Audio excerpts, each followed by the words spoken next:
Hey, this is Kristen Heemstra, your career and college coach, and I want to talk to you about something called the net price calculator. So back, I think it was when Obama took office or May, somewhere around there, there was a push to have some transparency in how much people will pay for a college education. Because when you see the video on financial information from Clark Troy, you'll see that the amount that is posted and the amount that is paid is often very different.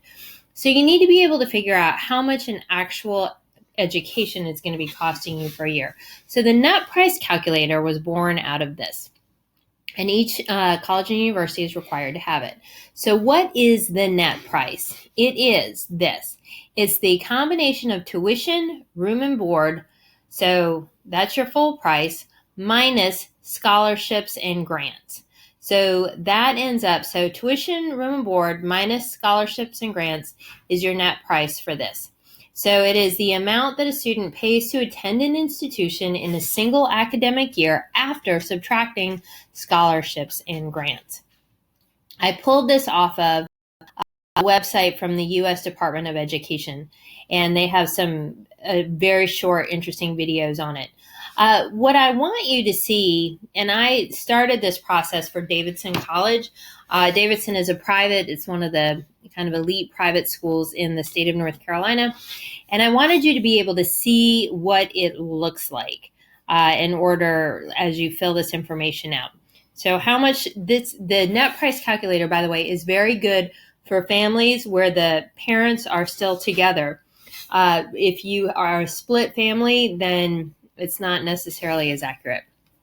So they're going to want to know what the income earned was, just all your different sources of information, your tax information, all things like that. And it's not going to let me go on because these are all required. But the important thing to know is and then it's going to ask about student finances. So it's also going to want to know how much money a student is bringing to the table. So like your 503B and some of these other things. What do those look like? And then often in here, you will also see some for various schools. Sometimes you'll see questions about SAT scores or GPAs because a lot of schools have scholarships that have cutoff marks at certain points. And we'll talk about that in a different video.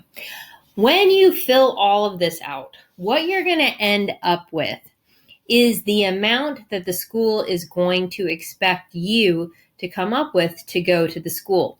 Now, this is not necessarily the same as the FAFSA or the CSS form. Both of these things are going to refer you to this, pay attention to this, EFC, which is your estimated family contribution. And that is the price you know that you will be expected, or the monies you know you will be expected to deliver to the school. How you get those, it can be through aid, it can be all kinds of different ways, is up to your family. And you can look up the net price calculator on any institution, right? So if we just go, if you spell net price calculator, UNC. So you'll see that it comes up. What is Chapel Hills? Well, this is routing me through College Board, which, is part of their game, right? But you could go to the net price calculator for UNC. You can sign in a lot of these. You can sign in through College Board. You can sign in as a guest, and then it will walk you through the process as going through. Now, please provide the information about the student. That's important because sometimes the parents will be working with them to fill this out. You really need to make sure you're filling it out from the student's point of view, and then they'll also ask you through the parent's point of view. So as you go through this process, the end result will give you a good sense of what it will cost. It is not 100% accurate. You cannot take it to the bank, but it does give you a really good sense of what you'll be on the hook for should your student choose to be accepted and enroll in this particular school.